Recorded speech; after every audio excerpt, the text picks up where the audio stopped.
मित्रों नमस्कार, मैं मुकेश उदैनिया सीधी बात लेकर आप सबके सामने हाजिर। आरएसएस प्रमुख मोहन भागवत ने भाजपा की बढ़ाई मुश्किल है और जो शब्द उन्होंने कहे हैं उससे निश्चित रूप से भाजपा सोच में पड़ जाएगी। वहीं पूर्ण बहुमत प्राप्त नहीं हुआ, लेकिन अकड़ अभी भी भाजपा में कम नहीं है। विपक्ष विरोधी नहीं, चुनाव युद्ध नहीं, यह आरएसएस के प्रमुख ने कहा कि विपक्ष को विरोधी न कहें और चुनाव युद्ध नहीं है। दो खिलाड़ी लड़ते हैं, एक की जीत होती है, एक की हार होती है। लेकिन जिस तरह से मोदी सरकार ने पिछले 10 सालों में विपक्ष को कमजोर करने का प्रयास किया, वो 1 से 40 करोड़ जनता ने देखा। वहीं चुने हुए सांसद संसद के बाहर खड़े रहे, लेकिन जो घमंड था मोदी सरकार में इतना था कि उन्होंने इसकी भी चिंता नहीं की और आरएसएस प्रमुख ने भी यह मुद्दा उठाया। नागपुर में आरएसएस के एक कार्यक्रम में भागवत ने चुनावी बयानबाजी से ऊपर उठकर राष्ट्र के सामने आने वाली समस्याओं पर ध्यान केंद्रित करने की जरूरत पर जोर दिया। उन्होंने यह भी कहा कि एक सच्चे सेवक को अहंकारी नहीं होना चाहिए। आप समझ गए होंगे अहंकारी शब्द उन्होंने क्यों कहा, और देश के प्रत्येक मतदाता के मुंह पर यह बात आई है कि देश में कौन अहंकार से जी रहा है। पिछले साल मई में हिंसा भड़कने के बाद मणिपुर में लंबे समय से जारी अशांति पर चिंता व्यक्त करते हुए राष्ट्रीय स्वयंसेवक संघ के आरएसएस प्रमुख मोहन भागवत के पूर्वोत्तर राज्य में शांति लाने की जरूरत पर जोर दिया। नागपुर में आरएसएस नेताओं और भिक्षुओं के एक समूह को संबोधित करते हुए भागवत ने उन गुणों के बारे में भी बात की जो एक सच्चे सेवक में होना चाहिए। उन्होंने कहा कि सेवक को अपने काम पर गर्व होना चाहिए, लेकिन उसे असमर्थ और अहंकार से रहित भी होना चाहिए। उन्होंने कहा मणिपुर 1 साल से अशांति से जल रहा था, शांति का इंतजार कर रहा था। हमारे देश के प्रधानमंत्री कह रहे थे कि हमने नारियों को प्रमुखता दी है, नारियों को सम्मान दिया है। इससे पहले यह 10 साल तक शांतिपूर्ण था। ऐसा लग रहा था कि बंदूक संस्कृति खत्म हो गई है और अचानक वहां जो संघर्ष पैदा हुआ था या भड़काया गया था वह अभी भी धधक रहा है, मदद के लिए चिल्ला रहा है।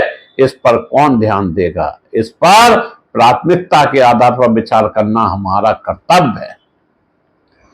भागवत ने जिन्हें राज्य में हिंसा के बाद दूसरी बार इस मुद्दे पर बात की, चुनावी बयानबाजी से ऊपर उठकर देश के सामने मौजूद समस्याओं पर ध्यान केंद्रित करने की जरूरत पर भी प्रकाश डाला। उन्होंने कहा कि चुनाव को युद्ध की तरह नहीं देखा जाना चाहिए। भागवत ने कहा चुनाव आम सहमति बनाने की एक प्रक्रिया है, एक व्यवस्था है, ताकि किसी भी सवाल के दोनों पक्षों को समान विचारधारा वाली संसद में प्रस्तुत किया जा सके। बेशक प्रतिस्पर्धा के बाद वहां पहुंचे लोगों के बीच एक ऐसी आम सहमति बनाना मुश्किल है, इसलिए हमें बहुमत पर निर्भर रहना पड़ता है। पूरी स्पर्धा इसी के लिए है, लेकिन यह एक प्रतिस्पर्धा है, युद्ध नहीं।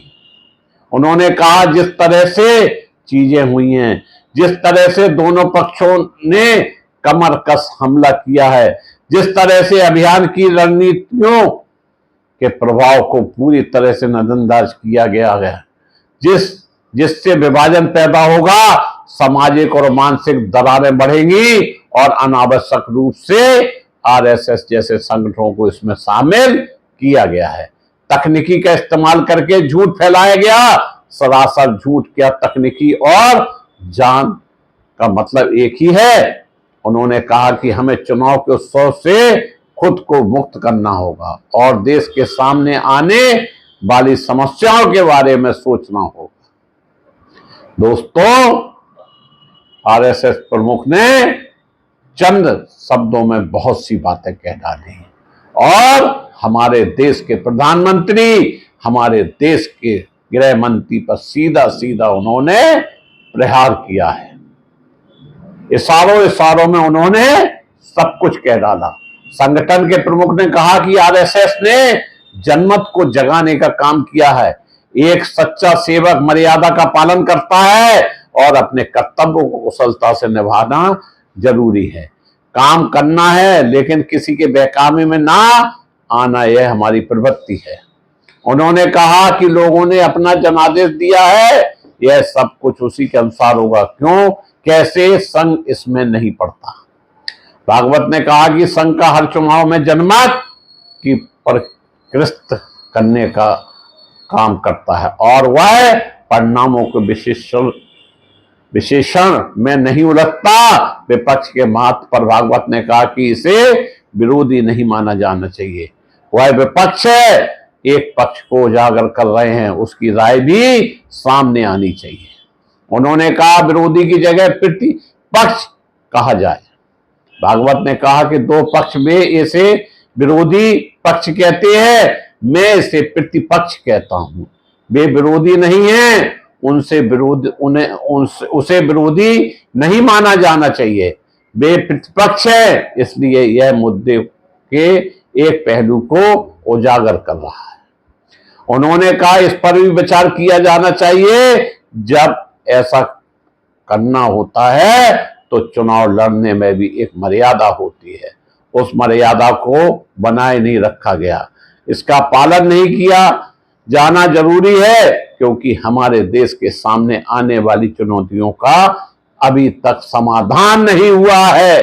उन्होंने कहा वही सरकार सत्ता में वापस आ गई है, एनडीए। यह सही है कि पिछले 10 सालों में बहुत सारी सकारात्मक चीजें हुई हैं। हमने अर्थव्यवस्था, रक्षा, रणनीति, खेल, संस्कृति, प्रौद्योगिकी आदि जैसे कई क्षेत्रों में प्रगति की है, लेकिन इसका मतलब यह नहीं कि अब हम चुनौतियों से मुक्त हैं। भारतीय जनता पार्टी मणिपुर में लोकसभा चुनाव हार गई। भाजपा के बीरेंद्र सिंह द्वारा शासित राज्य की दोनों सीटें कांग्रेस ने जीती। आरएसएस प्रमुख ने कहा पूरी दुनिया में समाज बदल गया है, जिसके परिणाम स्वरूप व्यवस्था स्थगित परिवर्तन हुआ है। यही लोकतंत्र का सार है। जैसा कि डॉक्टर अंबेडकर ने कहा था कि किसी भी बड़े परिवर्तन के लिए आध्यात्मिक कायाकल्प आवश्यक। उन्होंने कहा कि एक सच्चा सेवक वह होता है जो काम तो करता है लेकिन इस बात पर गर्व नहीं करता है कि उसने यह काम किया है। उन्होंने आरएसएस सदस्यों से कहा काम करो लेकिन अपने काम पर गर्व मत करो। उन्होंने कहा जो व्यक्ति अपने कर्तव्यों का पालन करते हुए मर्यादा का पालन करता है, जो अपने काम पर गर्व करता है फिर भी असक्त रहता है और जो अहंकार से रहित है, ऐसे व्यक्ति वास्तव में सेवक कहलाने के हकदार है। भागवत ने स्वीकार किया हजारों वर्ष के भेदभावपूर्ण व्यवहार से परिणाम स्वरूप विभाजन हुआ है, यहां तक कि कुछ प्रकार का गुस्सा भी पैदा हुआ है। उन्होंने कहा कि जब चुनाव होता है तो प्रतिस्पर्धा अपराध है। इस प्रक्रिया में लोग एक दूसरे के पीछे धकेलने की कोशिश करते हैं, लेकिन इसमें एक गर्मा होती है। झूठ का इस्तेमाल नहीं किया जाना चाहिए। लोगों को संसद में जाने और हमारे देश के चलाने के लिए चुना जा रहा है। आरएसएस प्रमुख ने कहा लोग क्यों चुने जाते हैं? संसद में जाने के लिए, विभिन्न मुद्दों पर आम सहमति बनाने के लिए। हमारी परंपरा आम सहमति बनाने की है, ऋषि वेद और ऋषियों को मानव मन की समझी थी, इसलिए उन्होंने स्वीकार किया कि 100% एक मत नहीं हो सकता है। लेकिन इसके बावजूद जब समाज आम सहमत से काम करने का फैसला करता है तो वह सहचित्त बन जाता है। उन्होंने कहा कि बाहरी विचारधाराओं के साथ समस्या यह है कि वे खुद को सही होने के एकमात्र संरक्षक मानते हैं। भागवत ने कहा, भारत में जो धर्म और विचार आए हैं उनके भी कुछ लोग अलग अलग कारणों के अनुयायी बन गए हैं, लेकिन हमारी संस्कृति में इससे कोई समस्या नहीं है। बस एक बात है कि हमें इस मानसिकता से छुटकारा पाना चाहिए कि हम ही सही हैं, दूसरे नहीं। भागवत ने कहा, समय के प्रभाव में आई विकृतियों को सोच समझकर दर करते हुए, यह जानते हुए कि मत अलग अलग हो सकते हैं, तरीके अलग अलग हो सकते हैं, सब कुछ अलग हो सकता है, हमें इस देश को अपना मानना होगा। इसके साथ ही भक्ति का रिश्ता बनाना होगा और यह जानते हैं हुए व्यवहार करना होगा कि देश के सभी बेटे हमारे भाई हैं। आरएसएस प्रमुख ने यह भी कहा, समाज में एकता की जरूरत है, लेकिन अन्याय हो रहा है, इसलिए लोगों में दूरियां हैं। उन्होंने कहा कि एक ही बात है, यह विचार छोड़ दें कि हम सही हैं और बाकी सब गलत। धर्म परिवर्तन आदि की कोई जरूरत नहीं है, सभी की राय सही है और सभी समान है, इसलिए अपनी राय पर अड़े रहना बेहतर। दूसरों की राय का भी समान रूप से सम्मान करें। मित्रों, बातों ही बातों में उन्होंने देश की वो तस्वीर सामने लाकर रख दी जिसकी जरूरत है। बैर मनुष्यता से लेकर जो कुछ घटा है 10 सालों में, उन्होंने आईने की तरह साफ कर दिया। अब यह केंद्र में बैठी सरकार को सोचना है कि उसे अमल क्या करना है। मैं मुकेश सुदैनिया पुनः आपको नमस्कार करते हुए अपनी बात खत्म करता हूं। बहुत बहुत धन्यवाद।